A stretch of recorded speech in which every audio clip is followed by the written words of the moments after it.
speed with vibrant service. Vibrant Broadband Internet.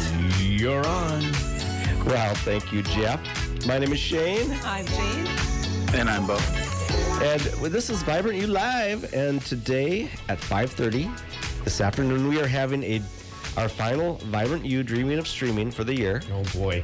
It's all over. It's For this year. For this year, Oh, yeah. okay. It's the last one of the year. You know, holidays are coming up and stuff. We just too tough to squeeze another one in. So this is the one. There you go. And it's typically packed, so Yeah, come it in was early. It was get a packed seat. last year. Yeah. Yep, it was packed last Last month. Last time. Last time too. Last Yep. time, yeah. And last Yeah. year at this time too. So it'll be at Meeker Energy, just east of Litchfield here on Highway 12. And because of that, today we thought we're going to touch on some streaming subjects. Oh, boy. We're going to talk about internet speed and Wi-Fi speeds, how that affects your streaming. Why does your stream buffer? Is your router slowing you down? How much speed do you really need? I've got your router, so I don't need it. Perfect. Well, we're going to talk about that. So Jane's going to kick us off with understanding internet versus Wi-Fi speeds. So basically, internet speed is the speed that you get from your internet provider. So we sell packages, fiber 100, 200, 500 gig. What does that mean? So basically, 100 megabits per second, that's the speed that it's coming into your device or going from the website to your device, that kind of stuff. That's what that means. And how you want to test your router. So if Jeff, newly to the Vibrant router, 3 days. if you want to test your router, we have a Vibrant app. So you just click on that app and it'll say, would you like to test your router? Well, not in those specific words. And then you hit yes. And so what it's testing for is the availability of that speed. So if you're having a gaming party and you have a gig, there's not going to be a lot available just because you're really busy with what's happening on your network right now. But if it's just you and the wife and you're watching one TV and you're looking at your phones, you're going to have a lot of availability. The other part of it is when you're close to your router, you're going to get better reception just because that's how it is. So you might want to do another test, walk away from that router, go to the furthest part of your home, go to the other part of your home, and just check to see if there's any type of issues out there. You might need to get some type of a mesh system, and we'll chat about that a little later. But you just want to make sure that you're covered in your whole area. And there's just a lot happening at homes these days. And there's limitations too. So, I keep emphasizing where your router is located. We want you to centrally locate it so that way you have the best wireless internet around from your whole house. And like people that live on a lake, they might want to put it a little bit closer to the lake so that way when they're outside, they'll be able to reap the benefits of, listening to music out there or using their devices out there as well. So the other part about this is your internet only works as good as your devices. So if you have very old devices, it's not compatible as well as a newer computer, phone, that kind of stuff. So you're kind of limited. I have a computer that's over 10 years old. So I know when I get on that thing at work, at home, I know that it's not my internet, it's my computer because I know I need to update it. And it takes a while. So, it's the number one thing people always say, it's my internet. It's not your internet all the time. So you just want to make sure that you're checking, your router placement, the quality of your devices, and, are they compatible or what? Because there is a life expectancy of your devices. So I had mentioned bandwidth. So Bo's going to kind of give a breakdown of bandwidth too. All right. Yeah, bandwidth is a little confusing for some people when they're just kind of getting started. It's kind of a term that's thrown around, but it's not really clearly defined all the time. So we're going to talk a little bit about that and about video quality when you're streaming Netflix or YouTube TV or Hulu. So we'll start with bandwidth, which, we measured that in megabits per second. So if you see packages on our website, you'll see 100, 200, 500, and 1 gig. Those are measured in megabits per second. And that's how we measure, how fast you can download your megabits of megabits versus megabytes. So it's a little bit confusing. So megabits is there's 8 megabits in every megabyte. So when you're looking at, let's say you click on an image on your phone and you want to view it, it's actually downloading from the internet in little pieces. And it's kind of like a puzzle piece. So you're getting these little pieces, and then you're downloading them to your phone, putting them together into one image that you can see. Now, this happens so quickly that it's, you're not seeing it like pixelate and come into one image. But that's essentially what's happening when you're looking at a video or a picture. And so how fast that happens is your download speed, which is, having 100 versus having 1 gig. Can go a little bit faster. So when people have those questions, it really just depends on how you use the internet and how many people use the internet. So like Jaden had mentioned, if you have a gaming party, there's going to be a lot of downloading, maybe even uploading if you're going to be streaming and live streaming. So you're going to need a little bit more than maybe your base package. And most people just kind of want to know, hey, if I'm going to watch on my TV, what is that going to look like? What am I going to need? And we always ask them, what definition are you going to be streaming it in? Because back in the day, you have your basic standard definition. It's kind of the old standards from 1950 to 1990s. It only took 1 to 3 megabits per second, so that's not a whole lot. But now everything's HD, which is you see on your TV, you see 720p. That's considered high definition. So you're going to need between like 5 to 8 megabits per second for that. And then now you have ultra high definition, which is going to take more like 15 to 25 megabits per second. So if you remember your old DSL internet packages, if you watched one ultra high definition TV, you're done. I mean, no one else can use their device. Everyone's going to have to just watch one TV. So now in live streaming is going to take around that same, maybe a little bit less. So yeah, those are some things to think about when you're looking at your current internet and maybe switching internet, and just a good thing to know. And then Shane's going to go into a little bit more about like multi-device households, which is kind of everyone nowadays. Yeah, I think we've kind of we're beyond the one computer per household era. That's kind of ended in the 2000s. The last 10 years especially, we've gotten a lot of devices and smart homes and your mobile phone, your tablets, all that stuff adds to all the bandwidth that gets taken up in your home.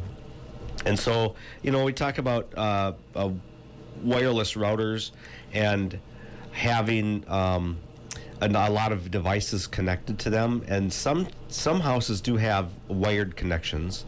A wired connection is going to get you the best bandwidth directly. It's kind of like plugging a cable into your TV. And some of the top Roku devices will have wired connection, like a network connection that you can plug into for that, but most of them are going to be wireless.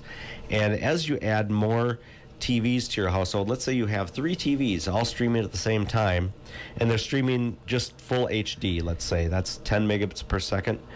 Well, that's 30 that you're streaming right there with live TV. And add tablets, add your phone, you're on Facebook at the same time. A lot of people they don't even watch commercials anymore. They just kind of on they're doom scrolling while they're waiting for the show to come back on, or the football game or baseball game. So there's a few things that can cause buffering. So as we add devices, you could see things buffer, and it could be done. It could happen from an internal connection, or if your internet isn't up to par, it could happen that way. So one of the things that can cause buffering is insufficient bandwidth, not having enough internet speed to handle the data streams, and this includes latency. So latency is the time it takes to go from your computer to the server and back, and if it's like fiber is going to give you single-digit latency, and it's measured in milliseconds. 3 to 5 to be specific. Yeah, 3 to 5. And right on. Exactly. And if your internet is getting, if you do speed test and you're getting, 27, 50 millisecond latency, that can cause, some buffering issues. Network congestion, having a lot of devices connected to your internet, or, kind of being on a shared internet connection like some DSL plans do and some cable internet offers. So that will also cause some buffering issues. The streaming device itself could be having issues. Maybe it's the Roku. Maybe it's an old Roku. Like Jane was talking, if you have an old Roku, then you could have some issues with that. It's not compatible with some of the newer technology in the wireless routers, and the streaming service itself could be having some issues. So, like, even sometimes when I'm watching a Thursday night game, and it's buffering, or maybe there's a skip here and there, well, that means there's a lot of people watching that game. So, Amazon itself could be having some issues. And then poor Wi-Fi signal. Your router either isn't strong enough, or it's an older device, or you're asking a lot of demand. I mean, a router is made up of chips and transistors and all that fun stuff, right? And a radio. And a radio, right? It's a transceiver, it's a transmitter and receiver at the same time. And so you're asking it to do a lot of things and sending signals to a lot of different devices. And if it's an older router, it can't handle all those devices. And actually, Jane's going to talk a little bit more about routers right now. Do you remember that Netflix was hosting or sharing the fight? And remember, there was so many people that had subscribed. And is that the McGregor one? Or one of those? I don't remember what it was. But yeah. Yes. So that's a perfect example of they've oversubscribed, and it's not the internet, it's that company. The service. Yes. Yeah. So, routers are really important, and we have older routers and we have newer routers. And right now there's Wi-Fi 4, 5, 6, and 6E. So those are the generations that we're talking about. So obviously the Wi-Fi 4 is the oldest and the slowest technology. And then we have the Wi-Fi 5, and that is good for high definition. And then the best of the best, that's awesome, is the Wi-Fi 6 or the 6E.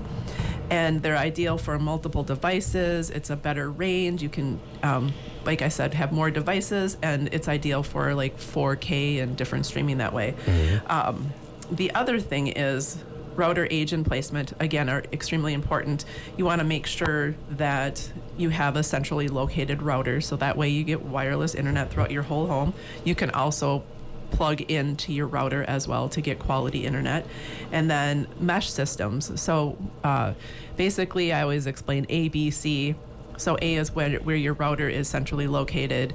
C is where you want the service to be. You want to stream at that location. So B is where you put the mesh system, so that way it carries a good quality signal from A to B, so that way C can get served. I hope that makes sense. Anyway, the other part of it is the router maintenance. So your router is constantly on and it's hot. So it's really important to make sure that you have an area that it can breathe well and that it can circulate, because dust gets in there, it does get hot, it's working round the clock. So the other thing is when you have new quality routers, like if you have a Vibrant router, we have a Calyx router, and those do firmware. We do firmware updates for you, and we take care of it, so that way you always have the quality and the latest and greatest of all of those. And then sometimes you may need to reboot them just because they just need a restart. Seems like it. And then look at how old your router is. You might need to update it, especially if it's 5 years old or older. And then just check to see what type of router. Is it a 4, 5, or a 6? So that's what you kind of want to look for. And then, once you have that solid router system, we're always talking about how to get the best streaming experience, and Bo's going to talk about that a little bit. Yeah, it's a little preview into what we'll talk about tonight at the streaming event, but Jane had already mentioned restart the router. That's restarting any technology device or any electronic device is kind of the number one thing that'll fix it, whether it's your phone, your TV, your router. So if it's having issues, just try giving it a quick restart, and then control alternate delete. basically control out, delete everything. Yeah. And then if you are, gaming, I highly recommend just plugging in an Ethernet cable to your gaming system or even your streaming device. Just kind of gives it a direct connection to the router rather than using Wi-Fi. And then, if you can limit some background data if you're going to be downloading a very big update. Just make sure someone else isn't watching Netflix in the other room if you want it to go as quick as possible. And then, upgrading your plan is also, we try to go through these things first before we move you up the tier, but there are some times where you're just up against your maybe 200 meg and you need to go to 500 just because of the usage. And then, like Jane had mentioned, mesh is a great option. If you have a bigger house or want to get something connected that's on the other side, or like an office, you can consider just having an extender that you can, connect the whole house with. And then also, if you don't have Vibrant, we always recommend just run a speed test. A lot of people are thinking their internet's fine, but when you run a speed test and you listen to all the things we've talked about, you realize it's really not fine and it can be so much better. So, run a speed test at peak hours where, maybe 5 to 10 o'clock p.m. when everyone's on it. You'll get an idea of what you're actually getting. And you can see if we can help out. And and then tonight we're gonna, today we dove pretty deep into all this, but we're gonna do more of an overview of streaming, just kind of how to get started. So if you know someone that hasn't been to it and you have, bring them along, or just share the info with them. It's kind of designed for people who are just getting started. So we'll keep things simple, and you'll just wonder why you haven't switched to streaming already. So if you have any questions about this, give us a call. We're at 693-3231, or you can check us out at vibrantbroadband.com. Catch us on the replay on Facebook or the YouTube channel. Search for Vibrant Broadband, and then listen live every Wednesday at 10:30 on KLFD. All right. Well, thank you, Jeff, for having us. Absolutely. Thank you, audience, for listening. My name is Shane. I'm Jane. And I'm Bo. Tune in next week for another Vibrant You Live. Brilliant speed with Vibrant service. Vibrant Broadband Internet. Vibrant Broadband Internet.